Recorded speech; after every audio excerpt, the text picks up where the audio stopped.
Hello, this is Reverend Joseph Andrew Jensen. Today um, was payday on the 17th of September. Okay, a lot of things happened. I had planned on flying to Houston and it had some spending money and come back on Monday. No, nothing like that worked out. My daughters ended up having her lights cut off, their phones cut off. My phones itself got uh, cut off because I ran out of minutes and couldn't charge my phone because the lights were cut off. Then my son had his problems, which I give him $300 too. So all in all, this world wants to keep on going. It doesn't want to consider what I'm doing. What am I doing? I'm about to announce the rapture and the new way of life in God. This is how God is treated in everyday life. God's on the back burner. God's not considered at all in any of these doings. It's not a good time. It's not nothing. Okay, here's the bottom line. God knew this. All this trouble was going to happen. He knew, it's going to seem like seeming like a fantasy world, going to happen. That everybody was going to be happy and everything was going to be there. But now I see what God's doing.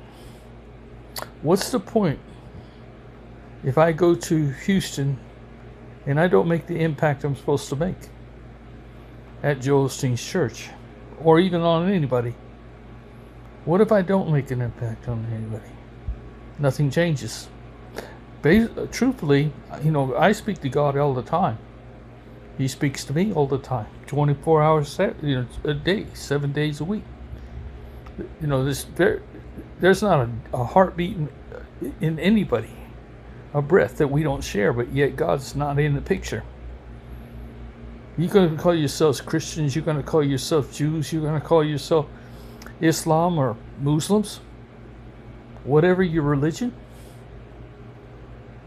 yet God's nowhere in that picture. You walk on them, you do your own thing. Now, when I go to Houston, which you can expect me there in 26 hours after tomorrow morning, at 7 o'clock on Friday morning, 7:20. I'll make it my way to Joel Osteen's church.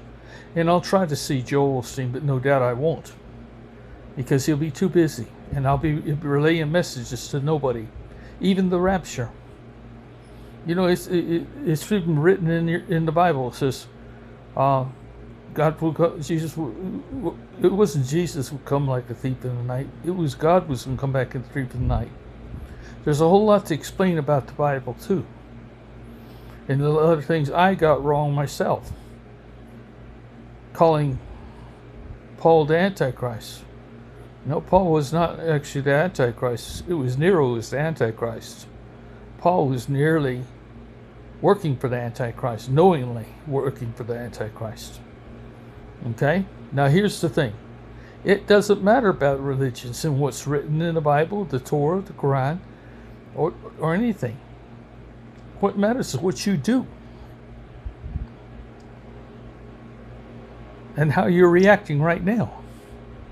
You don't want to go and know that God's going to have his first judgment on the world tomorrow. And even so, even if nobody disappears or be raptured, which I don't expect anybody will, not even including myself, I'm not a good person. I never was a good person. People love me and I love them. But that doesn't make me a good person.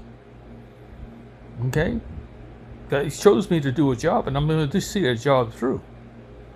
But that job will be over if nobody accepts this God's deal. In fact, God will be over.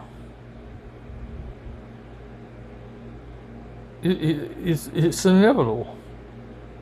So I'm going there basically with $271 left out of all the money that I spent for tickets and everything, which is barely enough to get back home if I wanted to. But why would I come home? Why would anything mean anything to me? As far as I'm concerned, I turn myself into a homeless shelter in Houston when I get there. I'll give Houston the same deal I give to the Israelis. They asked me if I was there to die because I hadn't eaten after 28 days. And I said, now you're starting to get smart. That's the whole purpose of this trip. I was to lay myself in the hospital and wouldn't let them feed me because until they give God some recognition. I said, now, tell me what religion has the right or can justify killing anyone when God lives in everyone. And now this is to know that everybody in your DNA is leaving your DNA. Why? Because your DNA is basically a prison. It's the Netherland. It's the one that's called purgatory, that was written about in the Bible or whatever. And it's the place that's neither heaven or hell. It's a waiting place. Jesus said he's going to create a place for you. Now, all the good, not just the good in Christ, all the good, because it was the Christian's job to go throughout the world and teach everybody the gospel, but they didn't do it, so they can't blame the people. They can blame themselves. Put the blame where it's supposed to be. So don't blame somebody because you didn't get to that person. Now, if I can't get to the people, then I'm going to Houston to get the thing out to the people.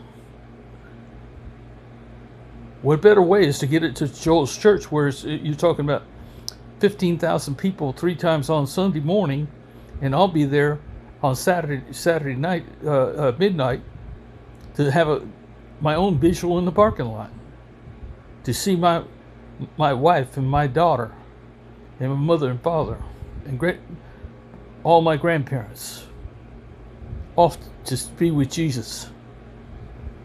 I'll be off there seeing them off, and that morning when anybody asked me what I've been doing, I says, well, I just saw my mother, my father, and my family off, because they're all with Jesus today. And when you're still there, you missed the boat. You simply missed the boat. Now, if this message on YouTube doesn't get to anybody and nobody hears this thing, guess what? I've done my best. And I have no reason to want to live past that point, because I've done my point. I'm going to tell you one reassurance that I have. Anybody that dies now does not go back to DNA. Because in DNA is the most vile, corrupted people and hypocrites there ever was. So they didn't make it. They're going to be bitter. And you talk about wars, oh my God. Unless you do allow this and everybody becomes a police and a paramedic and learns martial arts, I guarantee you're not going to be in a really good world. Because you got the eating. What's going to stop a Satanist from going crazy? What's going to be somebody that's about losing everything, not to do the same? The only thing that's going to save them is by God making everybody a millionaire.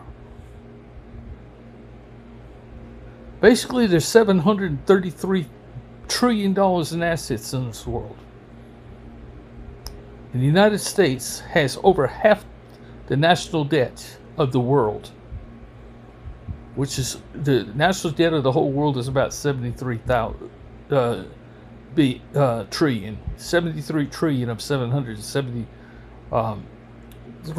trillion in assets. But when you take it 73 trillion and you divide it by 100,000 God's coin, God's coin worth 100,000, you come up with $7.3 trillion.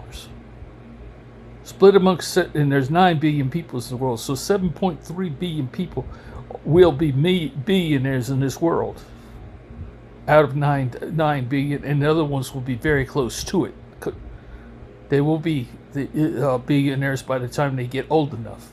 They're newborns and things. So basically, everybody in this world will be getting back their own money.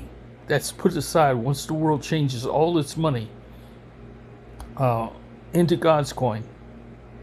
I'm just going to be the distributor, getting it back to you. And what are you going to be doing with that money? You're going to be creating a home and businesses. When you're adding 9 billion new voters to this world, over half of those will be immediately because they're 18 and older. The other ones will be 18 someday. Those are the voters you're adding to the world. Then you're adding 9 billion bank accounts in this world. And that's immediately, because that's even the newborns. Okay? The world's going to change. And we're gonna have the idea is to give them that much money. You're going to find your own home, not around the next door neighbor, not in an apartment, not in a condo, not in places like that, but you're going to find your own place and build it and build your businesses. Business is, not business. Unless you're just as slow as the Dickens. That's what you're supposed to do. Invest in yourself. Create the businesses with free labor. But don't listen to me. I'm a nobody, right? I'm a nobody. But when you don't listen to me, that means you're not listening to God either. This is where you treat God, and I don't want to live in a world that treats God like worse than me. Why would I want to? Why would I want to do anything for anybody in this world? Y'all the biggest hypocrites in the world. Don't tell me how much you love God and you guys can't get me anything of mine out to the world. No help. That I'm traveling, which bought my bus ticket to Houston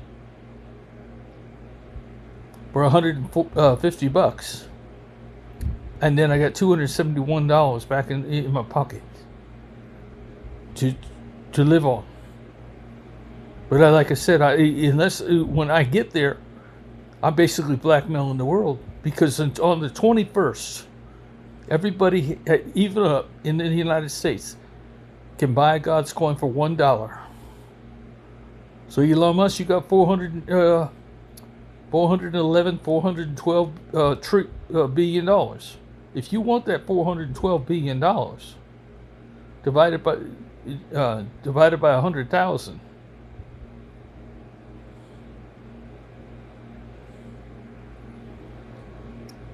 divided by 1, not 100,000, you'll get that many God's coin. You'll get 412 God's coin if you do it on the 21st.